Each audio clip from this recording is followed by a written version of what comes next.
శ్రీ గురుచరిత్ర పారాయణము అధ్యాయము 12. శ్రీ గణేశాయ నమః.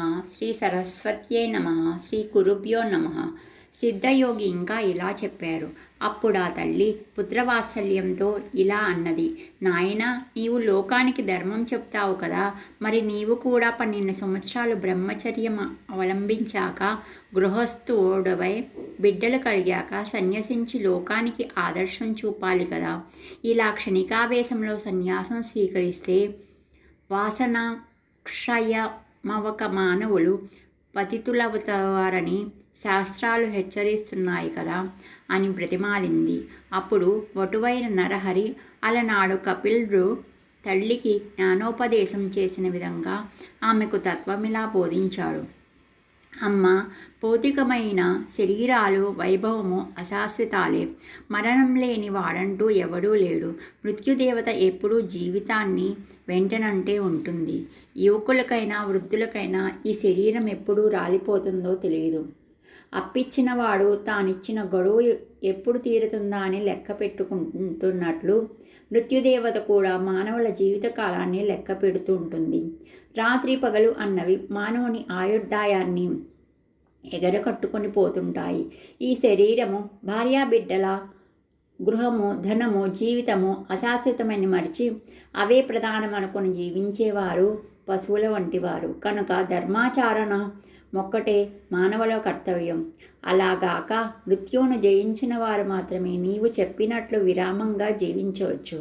కానీ మానవులు కొద్ది నీరు మాత్రమే ఉన్న సరస్సులోని చేపలంటి వారు. ఆ కొంచెము నీరు ఇంకిపోయాక వాటి గతేమిటి? ఈ కలియుగంలో మానవునికి 100 ఏండ్లు ఆయుర్దాయం. అందులో సగకాలం నిద్రలోనూ బాల్యమో పరాధీనతల వల్ల కొంతకాలము గడిచిపోతుంది. ఇట్టి జీవితంలో ప్రాప్తించే సంపద క్షణకాలం నుండి వాడిపోయేది. కాలచక్రం గర్భంలోని పిండములను, శిశువులను, బాలులను, యువకులను, విఘ్నులను, దేవతలను, సర్వజీవులను మింగేస్తుంది. దేని మీదైనా మమకారం పెట్టుకోవడం ఆత్మవంచనే. దుఃఖాన్ని కొని తెచ్చుకోవడమే అవుతుంది. బయట చర్మము, లోపల మాంసము, ఎముకలు, రక్తము గల ఈ శరీరము నీటి బుడగ వంటిది. శరీరములు జడము, నశ్వరము, ఆత్మస్వరూపము శాశ్వతము. దానికి సుఖదుఖాలు లేవు. ఉన్నాయనుకోవడం అజ్ఞానం మాత్రమే. సద్గురు కటాక్షం వలన మానవుడి మాయను దాటాలి. ఉత్తమమైన మానవ జన్మమెత్తి కూడా ఆత్మకు శ్రేయస్సు చేకూర్చుకోని వాడై నిజమైన ఆత్మవంచకుడు, ఆత్మఘాతకుడు, బ్రహ్మఘాతకుడు కూడా. అమ్మ, ఈ మాట సామాన్యుల విషయంలోని ఇంత వాస్తవమైతే కారణజన్ముడైన నాకేది కర్తవ్యం? విషయ సుఖాలు వదలలేని వారికి నీవు చెప్పినట్లు గృహస్థాశ్రమం తర్వాత సన్యసించడం అనే క్రమం తగి ఉన్నది. నాకటి విషయ వాసనలే లేవు గనక ధీమంతుడునైన నాకు ఎట్టి విఘ్నాలు రాజాలవు. నేను బ్రహ్మచర్యాశ్రమం నుండి సన్యాసం తీసుకుంటాను. నన్ను ధ్యానిస్తుండు. సంసారాన్ని దాటగలవు అని యశోదకు బాలకృష్ణుడు చెప్పినట్లు తన దివ్యరూపాన్ని దర్శింపజేశాడు. ఆయన ప్రసాదించిన యోగ దృష్టితో ఆమె ఆ మూర్తిని కన్నులారా దర్శించి ఇలా అన్నది. స్వామి, నీవు పుట్టుకలేని వాడివి. బ్రహ్మాండాలన్నీ నీలోనే ఉన్నాయి. బ్రహ్మ కూడా నీ గుణరూపాలు కొంచెమైనా తెలియరానివి. మాయామోహితురాలనైన మానవ స్త్రీని నాకెలా తెలుస్తాయి? ఈ జ్ఞానమైన నీవు అనుగ్రహించినది. నీవు సత్యసంకల్పుడవు. నీ సంకల్పానికి నేనడ్డు చెప్పను. లోకహితం చెయ్యడానికి అవతరించి నిన్ను నా పుత్రుడనవని తలచి ఇంట కట్టి పెట్టుకొనడం తగదు. అయితే నీ యొక్క ఈ దివ్యమైన ఆకారం నా మనస్సులో స్థిరంగా నిలిచేటట్లు అనుగ్రహించు. నాకింకా పుత్రులు కలుగుతున్నారన్నావు. మాకింకొక బిడ్డ పుట్టే వరకైనా నీవిక్కడే ఉండు. అప్పటి వరకు సన్యసించడానికి నేను అనుమతించను. నీవు నా మాట వినకుండా వెళ్ళిపోతే నేను మరణిస్తాను. నిన్ను వడిచి నేను బ్రతకలేను అని ప్రార్థించి అప్పుడు శ్రీహరి, అమ్మ, నీకు 1 సంవత్సరంలోగా కవలలు పుడతారు. అంతవరకు ఉంటాను కానీ ఆ తర్వాత నా సంకల్పానికి అడ్డు చెప్పకూడదు అని ఆమె వద్ద మాట తీసుకున్నాడు. అతడు పరమేశ్వరుడన్న జ్ఞానంతో స్వామిని ఆ దంపతులు నిత్యము అర్చిస్తుండేవారు. చతుర్వేద పారంగతులు, షట్శాస్త్ర నిపుణులు కూడా ఆయన వద్ద విద్యార్థులై కృతార్థులయ్యారు. ఆయన ఎందరికో వేదాలు బోధించేవారు. పామరులకు ఆయన ధర్మ సూక్ష్మాలు చెప్పేవారు. ఇలా సంవత్సరం గడిచేసరకు అంబకు 2 మగపిల్లలు పుట్టారు. వారికి 3 నెలలు రాగానే ఒకరోజు అంబ పిల్లల నాడిస్తుంటే నరహరి వచ్చి, అమ్మా, నేను చెప్పినట్లే వీరిద్దరూ పుట్టారు. నీకు ఇంకా 2 కొడుకులు 1 కూతురు కలుగుతారు. నీ కోరిక ఫలించింది. నా మాట నిలబెట్టుకున్నాను కనుక నీవిచ్చిన మాట ప్రకారం నాకు అనుమతిస్తే నేను తీర్థయాత్రకు బయలుదేరుతాను. అయితే నీవు మాత్రం నన్ను సంతోషంగా సాగనంపాలి అన్నారు. అప్పుడు తల్లిదండ్రులు ఆయనకు నమస్కరించి, మేమింతవరకు మాయలో తగులుకొని నీవు మా బిడ్డవని భ్రాంతితో ఎప్పుడైనా నిష్ఠూరాలాడి ఉంటే మమ్మల్ని క్షమించు. నీవే మా కులదైవమని ఇప్పుడు తెలుసుకున్నాము. నీవు మా వంశాన్ని ఉద్ధరించడానికి ఇక్కడ జన్మించావు. నీవు మా రక్తమాంసాలు పంచుకొనడం ద్వారా మా దేహాలు కూడా పవిత్రమైనాయి. ఇక ముందు మా కథేమిటి అన్నారు. మీ దర్శనం మాకు ఇంకెప్పటికీ లేకుంటే మేము ఎలా జీవించగలము అన్నారు. అప్పుడు నరహరి, మీరెల్లప్పుడూ నన్ను ధ్యానించండి, మీకు ఇక జన్మ ఉండదు. అమ్మా, నీకు నన్ను చూడాలని ఉంటే నన్ను స్మరిస్తే తక్షణమే నీకు నా దర్శనం అవుతుంది. 30 సంవత్సరాల తర్వాత నేను మళ్ళీ మీ వద్దకు వస్తాను అని చెప్పాడు. అలా తల్లిదండ్రుల అనుమతి తీసుకుని ఆయన తలపై శిరస్నానము, కౌపీనము, కాషాయంబరము, చేతదండము ధరించి చిరునవ్వులు లిఖిస్తూ మహా సంతోషంగా బయలుదేరాడు. ఆ దృశ్యం చూచిన జనం 9 సంవత్సరాల పిల్లవాడు ఇల్లు విడిచిపోవడానికి ఆ తల్లి ఎలా అనుమతిస్తున్నది ఆశ్చర్యపోయారు కొందరు. ఈయన అవతారమూర్తి, ఈయనను కన్న తల్లిదండ్రులు ధన్యులు అన్నారు. సాధువులు ఆయన భగవంతుడనే భావంతో నమస్కరించారు. ఆ గ్రామస్తులందరూ కొంత దూరం వెళ్ళి ఆయనకు వేడుకోలు చెప్పి తిరిగి వెళ్ళాక తల్లిదండ్రులు మరికొంత దూరం ఆయన వెంట వెళ్ళారు. అక్కడ నరహరి వారికి కర్పూరం వలె తెల్లగానున్న తన దత్తాత్రేయ స్వరూపం, తర్వాత శ్రీపాద రూపంలో దర్శనమిచ్చారు. అది తమ శని ప్రదోష పూజా ఫలితమేనని తలచి ఆ తల్లిదండ్రులు, మా జన్మలు ధన్యమయ్యాయి, మీరు దయతో మాకు మళ్ళీ దర్శనం ఇవ్వాలి అని వేడుకోక ఆయన తప్పక మళ్ళీ దర్శనమిస్తాను అని మాట ఇచ్చి వాళ్ళను వెనుకకు పంపాడు. ఆ దివ్యదర్శన ప్రభావం వల్ల వారు తమ పుత్ర వ్యామోహం మర్చి భక్తిభావంతో వెనుకకు వెళ్ళారు. నరహరి బద్రీనాథ్గా బయలుదేరి దారిలో ఆనందకాననము అనబడే వారణాసి పట్టణం చేరారు. మొదట ఆయన గంగలో స్నానం చేసి ఆత్మస్వరూపమైన విశ్వనాథుని దర్శించారు. తర్వాత అచట ఒక యోగ్యమైన స్థలంలో వజ్రాసనం వేసుకుని ప్రాణవాయువుకు మించి ఖేచరి ముద్రలో నాదాను సంధానపరులై కూర్చున్నారు.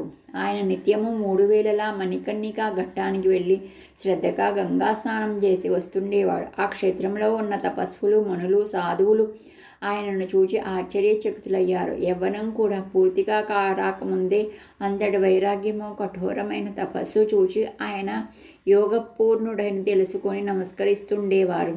అచ్చటి యతులతో వృద్ధుడు, శ్రేష్ఠుడు అయిన కృష్ణ సరస్వతి ఆయనకు భక్తితో నమస్కరిస్తుండేవారు. ఆయన సాక్షాత్తు అవతార పురుషుడని, సన్యాస మార్గాన్ని పునరుద్ధరిస్తాడని, ఆయన విశ్వగురుడైనప్పటికీ లోకోద్ధరణ కోసం మాత్రమే ఆదర్శప్రాయుడైన సాధకునికిలా తపస్సు చేస్తున్నాడని కనుక, ఆయన ఆ వయసులో చిన్నవారైన జ్ఞానంలో వృద్ధులే కనుక ఆయనకు యతులు కూడా నమస్కరించవచ్చునని కృష్ణ సరస్వతి చెబుతుండేవారు. చివరకు ఆ కృష్ణ సరస్వతి స్వామి ఆదేశానుసారం ఆయన శిష్యులు నరహరి వద్దకు వెళ్ళి నమస్కరించి, స్వామి, మీరు పరమేశ్వర్లే గాని మాతృలు గారు. సజ్జనులను, ధర్మాన్ని ఉద్ధరించడానికి భూమిపై అవతరించారు. శ్రీ ఆదిశంకర్లు స్థాపించిన సన్యాస మార్గం దాదాపు లుప్తమైంది. దానిని మరలా మీరే నిర్దుష్టం చేసి విస్తరింపజేయాలి. అధికారులు కానీ వారికి ఈ మార్గము భయంకరమైనది అయిన బుద్ధిమంతులకు సులభంగా ఆత్మానందమిచ్చే ఈ సన్యాస మార్గాన్ని మీరే పునరుద్ధరించాలి. సన్యాసులమైన మేము ఇప్పుడు మిమ్మల్ని సేవిస్తే లోకనింద ఏర్పడుతుంది కనుక మీరు కూడా సన్యసిస్తే మేము కూడా మీ సేవ చేసుకోవచ్చు అని ప్రార్థించాడు.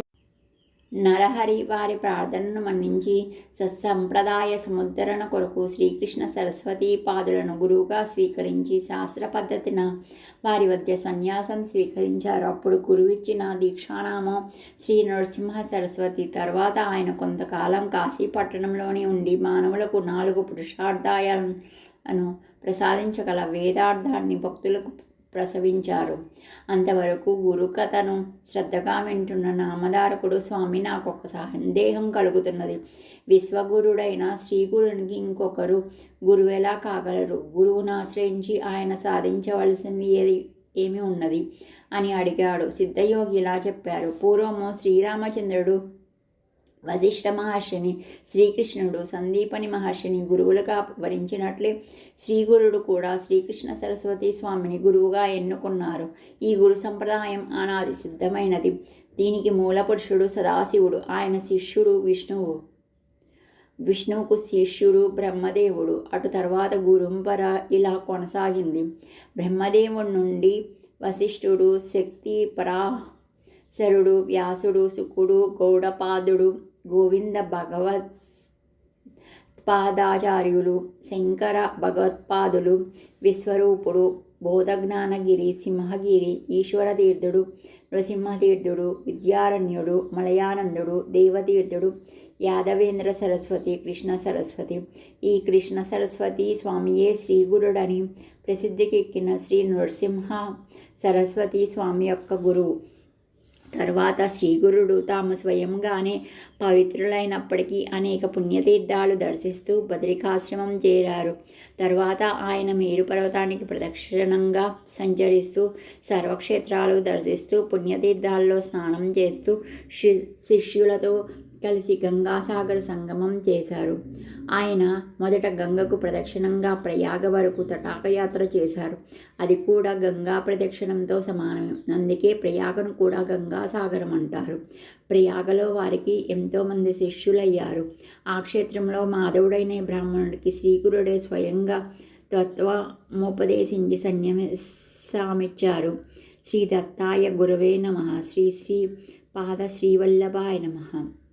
శ్రీ నరసింహ సరస్వత్యై నమః. అక్కడ కొంతకాలం నిరంతర యోగనిష్టలో గడిపి ప్రయాగ చేరారు. విన్నారు కదండి గురు చరిత్రలో 12వ అధ్యాయము. ముందు అధ్యాయాలు లింకులు మీకు డిస్క్రిప్షన్లో పెడతాను. ఈ మొత్తం పూర్తి అయిన తర్వాత ఒక ప్లేలిస్ట్గా పెడతాను. మీరు వినవలసిన వాళ్ళు ప్లేలిస్ట్ని ప్లే చేస్తే అన్ని కథలు వినవచ్చు. ఇది కనుక మీకు నచ్చినట్లయితే వీడియో లైక్ చేయండి, కామెంట్ చేయండి, షేర్ చేయండి. జై గురుదత్త, జై శ్రీరామ్, జై భారత్, జై హింద్.